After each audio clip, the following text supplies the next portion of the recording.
بچه‌ها می‌بینن و یاد می‌گیرن، پس بهتره به جای بازی‌های داخل گوشی و کامپیوتری کودکانمون رو با بازی‌های واقعی و آزمایشات علمی سرگرم کنیم. جعبه کبریت رو بسوزونید و باقی مونده‌اش رو بین انگشتتون مالش بدید تا شاهد خارج شدن دود از مابین انگشتاتون باشید. کشیدن خط قرمز دور مورچه باعث میشه مورچه مسیر خودش رو گم کنه و سردرگم بشه.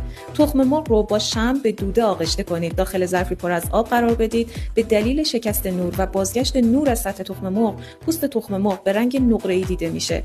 2 تا کلید رو با یه سیم نازک به همدیگه وصل کنید و دو طرف قطب مثبت و منفی باتری قرار بدید. به دلیل جریان الکتریکی و افزایش مقاومت دمای سیم بالا رفته، به طوری که میتونید یونولیت رو باهاش برش بزنید. 2 تا مداد مشکی گرافیتی رو داخل محلول آب و نمک قرار بدید و در سمت دیگه مدادها قطب مثبت و منفی باتری کتابی رو قرار بدید. تشکیل حباب‌ها اطراف مغز مداد بیانگر جریان الکتریکی هستش. اگه این ترفندهای علمی رو دوست داشتین، 3 تا قلب قرمز برام کامنت